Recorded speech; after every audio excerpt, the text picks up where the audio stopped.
जय हिंद। इस वीडियो में हम समझते हैं कि कुवैत का एक्सपेक्ट बिल क्या है और इससे भारत और मिस्र पर क्या असर पड़ेगा और भारत में बेरोजगारी का लेवल कितना बढ़ेगा।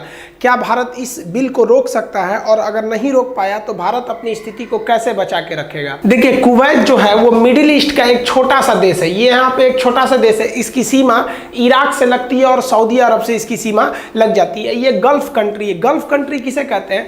खाड़ी देश हिंदी में कहते हैं। देखिए, ये ईरान है, इसका पुराना नाम था फारस। तो फारस के नीचे ये जो खाड़ी दिख रही है, इसी खाड़ी को हम लोग कहते हैं फारस की खाड़ी। तो इस फारस की खाड़ी से लगने वाले जो 8 देश हैं, उन्हीं देश को हम लोग खाड़ी देश कहते हैं। इसमें आएंगे Oman, UAE, Qatar, Bahrain, Saudi Arabia, Kuwait, Iraq, Iran.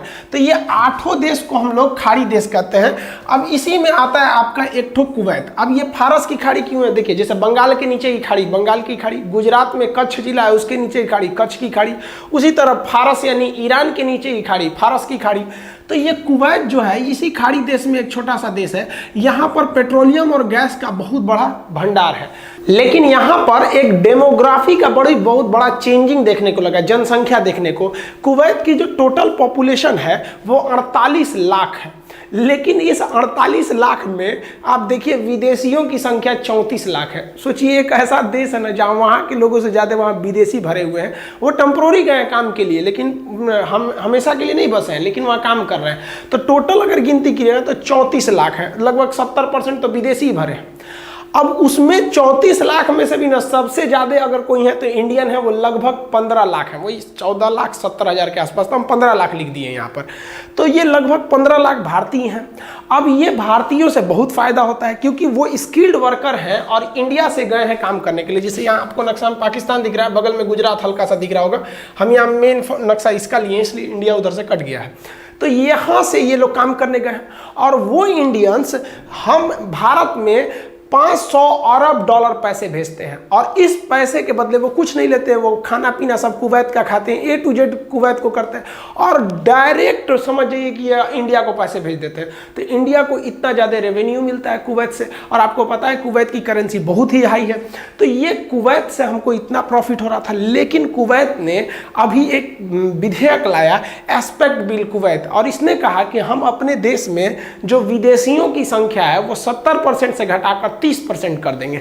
तो यहाँ 30% विदेशी रहेंगे और इस 30% में उसने आधा यानी 15% भारतीयों के लिए कोटा फिक्स कर दिया। क्योंकि पहले भी देखिए ना, 34 लाख में से 15 लाख भारतीय थे, पहले भी लगभग आधे भारतीय थे। तो इंडियंस के लिए जो कोटा फिक्स किया गया है वो 15% उसके टोटल आबादी का किया गया है। इस तरह से अगर आप टोटल आबादी 48 लाख का मतलब मान लीजिए कि अगर आप 15% निकालते हैं तो लगभग 7 लाख भारतीय वहाँ रह सकेंगे और 8 लाख को कुवैत छोड़ना पड़ेगा। अब वो वहाँ के स्किल्ड वर्करों को कुवैत से अब कहना पड़ेगा जाइए भैया। अब एक समस्या समझिए, कुवैत में उन लोग को बहुत मोटी सैलरी मिलती थी और वो भारत को भेजते थे। अब उनकी 8 लाख लोगों की नौकरी जाएगी तो पहला तो एक सैलरी गया, तो उन लोग का जो लिविंग स्टैंडर्ड था वो काफ़ी अच्छा था। जब इंडिया में आएंगे तो उसी हिसाब से नौकरी खोजेंगे, यहाँ उस हिसाब से नौकरी नहीं है। और जो पहले से इंडिया में इतनी भयानक बेरोजगारी है कि मत पूछिए, कि हम लोग को लगता है कुछ दिन में इंडिया बेरोजगारी के मामले में गिनीज बुक में जाएगा। तो ये आपका इंडिया में ऑलरेडी बेरोजगारी है। अब इन लोग को रोजगार कहाँ से दिया जाएगा? और दूसरा, इन लोग को छोटा मोटा रोजगार देंगे तो ये अपने स्टैंडर्ड को मेंटेन नहीं कर पाएंगे। काफ़ी हाई सैलरी होती है यहाँ पर। आपको भी पता होगा, आपके अगल बगल में कोई फॉरेन में काम कर रहा होगा गल्फ कंट्री में। तो ये इंडिया के लिए बहुत कंसर्न का विषय है। हालांकि भारत सरकार इस पर नजरें बनाई हुई हैं, लेकिन आप किसी दूसरे देश के इंटरनल जनसंख्या के मैटर पर आप कुछ नहीं कर सकते हैं। जैसे कोई देश अगर भारत पर दबाव बनाए कि नहीं, आप अपना NRC बिल या फिर CAA इस टाइप के जो बिल थे आप इसमें चेंजिंग कीजिए, तो क्या हम दूसरे देश के दबाव में चेंज करेंगे? नहीं करेंगे। हम अपनी ज़रूरत के हिसाब से किसी चीज़ को बनाते हैं। वैसे ही कुवैत जो है वो अपनी ज़रूरत के हिसाब से बनाया है। अब ये कुवैत ने ऐसा क्यों किया और कुवैत ऐसा करेगा तो भारत को उन लेबर्स को कहाँ सेट करना चाहिए, इसको समझते हैं। देखिए, एक्चुअली हुआ क्या कि कुवैत एक छोटा सा कंट्री है यहाँ पर, और इन छोटे कंट्री में ना जो तेल है, ऑयल और पेट्रोलियम इतना भयानक है कि मत पूछिए। यहाँ के लोगों को काम करने की कोई ज़रूरत ही नहीं है। यहाँ के लोगों का जो लिविंग स्टैंडर्ड है वो इतना बेहतरीन है जिसका कोई हद नहीं। यहाँ इनके दादा परदादा के समय से ही, मतलब जैसे 1947 के बाद यानी 1950 के बाद पेट्रोलियम का युग चालू हुआ और उस वक्त पेट्रोल को कहा जाता था कि भैया ये पूरे वर्ल्ड के लिए एक लगाम का काम करते हैं। खाड़ी युद्ध भी हुआ था पेट्रोल को लेकर, तो पेट्रोलियम रोक दिया था उन लोगों ने। तो यहाँ पर 1950 से ही कुवैत के लोगों के अंदर काम करने का जो हैबिट है वो छूट चुका है। उनके दादा ने कोई काम नहीं किया, पिताजी ने नहीं किया, और जो अभी जनरेशन चल रही है उसने नहीं किया। और करने की जरूरत क्या है, वहाँ के गवर्नमेंट को पेट्रोल से इतना पैसा मिलता है कि टैक्स नहीं लगाती है, और वहाँ के लोगों पे बेहतरीन पैसे खर्च करती है जिसका कोई हद नहीं, बेशुमार पैसे खर्च करती है। हमारे घर का जो फर्श जिस तरह से संगमरमर लगा के होता है ना, उस तरह से वहाँ की सड़कें बना दी गई हैं। इतनी बेहतरीन डेवलपमेंट है, और पर कैपिटा इनकम के हिसाब से ये तो दुनिया में चौथे नंबर पे चला जाता है। अभी ये नंबरिंग पे आप मत जाइएगा, क्योंकि 2020 न सबकी रैंकिंग खराब करेगा। तो ये इतना बेहतरीन देश है। अब यहाँ हुआ क्या कि कोरोना पेंडेमिक आ गया, और कोरोना के वजह से पूरी दुनिया की फैक्ट्रीज बंद है, ट्रांसपोर्टेशन बंद है, ट्रक, कार, बाइक, सब चीज को निकलना एकदम कम हो गया है। तो लोगों का जो पेट्रोलियम का कंजम्पशन था पूरी तरह से घट गया है। पहला रीजन ये। दूसरा कि लोग अब अल्टरनेट पर विचार करने रह रहे हैं। ई रिक्शा आ गया है, बैटरी से चलने वाली आ गई है। हमारे यहाँ इंडिया में लाखों ई रिक्शा है। अब बताइए, अगर वो लाखों ई रिक्शा की जगह टेम्पू रहता तो उतना पेट्रोल लगता कि नहीं लगता, डीजल लगता। तो वो सब इन्हीं देशों से आता था। तो जो पेट्रोल का डिमांड है वो घट रहा है, और कोरोना ने तो पूरी तरह से कमर तोड़ दिया इन लोग की।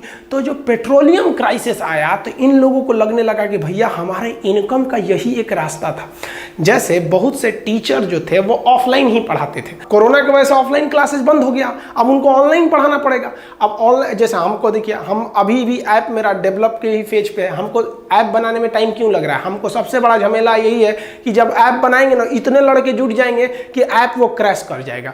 तो हमको देखिए, एक तरह से मार्च से लेके और अभी तक में पूरी कोचिंग बंद है, तो हमारा भी एक तरह से तो कोचिंग पे आश्रित था। तो हमको कुछ ना कुछ शिफ्ट करना पड़ेगा कि नहीं करना पड़ेगा ऑनलाइन आने के लिए। तो हम भी ऑनलाइन के लिए वर्क कर रहे हैं। हमारा भी यही टारगेट रहता है कि पढ़ाई को इंटरटेनमेंट बना दीजिए, ताकि लड़का जब पढ़ने बैठे ना तो उसको लगे ही नहीं कि हम पढ़ने बैठे हैं, उसके एक खुशी हो अंदर से कि आज हम कुछ नया सीखेंगे।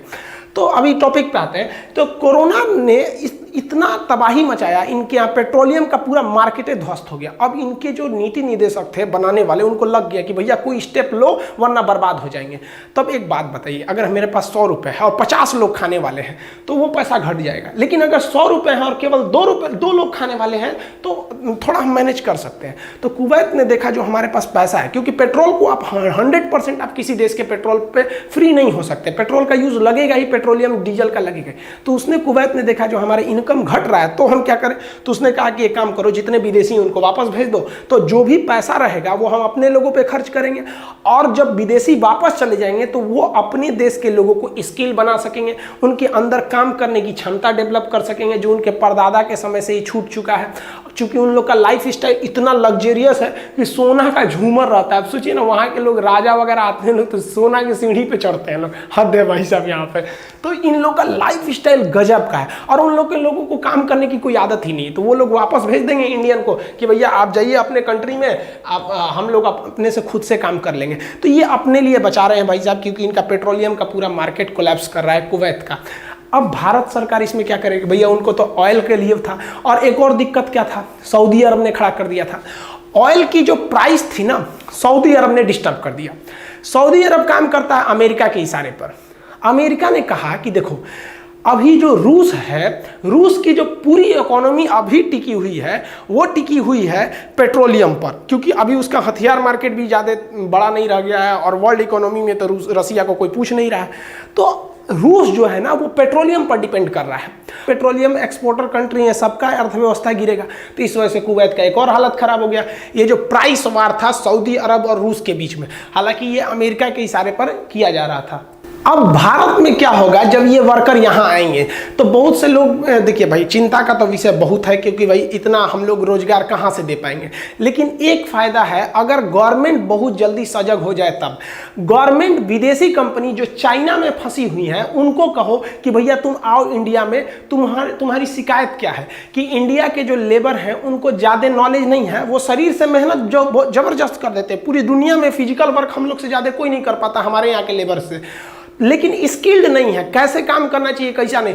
पेंट करने के लिए दीजिएगा इधर तो कर देगा उधर, क्योंकि उतना स्किल नहीं है। वो कॉलेज स्कूल में गया नहीं है, ना ही कोई ट्रेनिंग कॉलेज में गया, बस ऐसे जाके सीधे साइट पे जाके काम करने लग गया। तो जो ये स्किल्ड वर्कर हैं, हम क्या कर सकते हैं, उन्हें भारत में लाकर, और अगर फैक्ट्रियां हम विदेश से मंगाने में सफल हो गए तो हम इनको रोजगार दे के अपनी अर्थव्यवस्था को बचा लेंगे। लेकिन अगर विदेश से एफडीआई नहीं आ पाया, चाइना से कंपनियां नहीं आ पाई, तो हमको इन्हें बेरोजगारी के आगे ढकेलने के अलावा और कोई रास्ता नहीं बचेगा।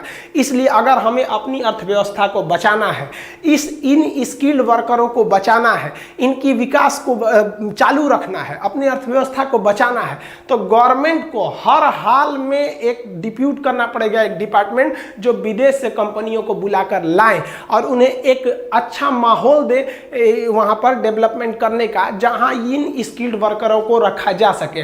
अन्यथा हमारा जो रोजगार है वो तो गईबे किया, अब ये गवर्नमेंट पर अलग से प्रेशर डालेंगे, उसको तो अलग भुगतना पड़ेगा। तो गवर्नमेंट इस पर बहुत ही कड़ाई से एक्शन लेना चाहिए, उसको हर काम से सबसे ज्यादा इसी को तरजीह देनी चाहिए, क्योंकि कोई गारंटी नहीं है कि कुवैत एक फर्स्ट कंट्री है। कहा जाता है ना, जब कोई स्टार्ट कर देता है तो धीरे धीरे सब उसके पीछे चलने जाते हैं। अब यूएई कहेगा कि भैया हमारे पास भी तो वही समस्या है, सऊदी अरब भी वही कहेगा, पूरे मिडिल ईस्ट में हमारे 55 लाख लोग से ज्यादा काम करते हैं, सब एक एक करके भगाना चालू कर देंगे। अब भाई उनकी भी मजबूरी है, आप उनको कुछ नहीं कोस सकते हैं। भैया हम अपना पेट काट के दूसरे को तो नहीं ना दे सकते हैं, कभी भी नहीं दे सकते, कोई भी कंट्री नहीं करेगा, हमको खुद से तैयार रहना पड़ेगा। तो भारत के लिए बहुत मौका है, पूरी दुनिया के कंपनियों को बुलाना चाहिए या फिर वर्चुअल मीटिंग करना चाहिए इस कोरोना के बीच में कि भैया देखो हमारे पास वर्ल्ड लेवल के लेबर हैं, अभी खाली बैठे हैं, तुम बोलो तुम जितना लेबर सैलरी देते थे अपने अमेरिका में या यहाँ पर, हम उससे कम सैलरी देंगे। रीजन क्या है कि अगर इन लोगों को सऊदी अरब, कुवैत, इराक में अगर इन लोग को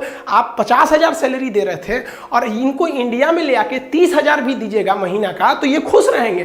कौन चाहता है कि विदेश में जाके काम करना, वहां पे आपका लाख रुपया भी दे और हिंदुस्तान में अपने देश में रह के कोई 30,000 भी दे, तो यार देश से किसको प्रेम नहीं होता है। जो गाय भैंस जिस खूंटा में बांधी जाती है उसको अपने खूंटा से प्रेम होता है, दिन भर कहीं भी रहेगी, आवारा पशु शाम को अपने यहाँ चली जाती है। तो गवर्नमेंट को इसमें इनिशिएटिव लेना चाहिए। इसका केवल और केवल एक रास्ता है, विदेशी कंपनियों को एकदम से घुसा दीजिए इंडिया में, कह दीजिए कि भैया हम तुमको 1 साल के लिए जीएसटी नहीं लेंगे, हटाओ यार ये सब चीजें। जीएसटी में जान ले लेता है ससुरा, 28% ठोक देता है शुरू में ही, सोचिए कितना ज्यादा होता है। तो गवर्नमेंट को एक स्पेशल स्कीम निकालना चाहिए ताकि वो इन जो रोजगार, जो स्किल्ड वर्कर है, इनका भविष्य खराब ना हो सके, क्योंकि इन्हीं के भविष्य पे हमारा देश का भविष्य है। कोई ट्रेन थोड़ी चलता है यार, ट्रेन के चक्के चलते हैं। तो हम, आप, ये वर्कर्स, हम सब इस भारत रूपी ट्रेन के चक्के हैं। अगर एक से भी चेन पुलिंग होगा ना तो पूरी ट्रेन पर असर पड़ेगा। आई होप आप समझ गए होंगे। आगे अभी देखेंगे तो तुर्की में क्राइसिस चल रहा है, उस पर हमला कर दिया गया, उसके अड्डा पर जो लीबिया में था राफेल जहाज से। अमेरिका के प्लांट जहाज में बम विस्फोट कर दिया गया, वहाँ बम विस्फोट नहीं हुआ है, विस्फोट हो गया, अभी उसकी कारण की जांच चल रही है। अभी ये सब हो ही रहा था कि म्यांमार में अब चाइना घुसने की तैयारी करने लग रहा है। इसको हम समझेंगे नेक्स्ट वीडियो में, तब तक के लिए जय हिंद।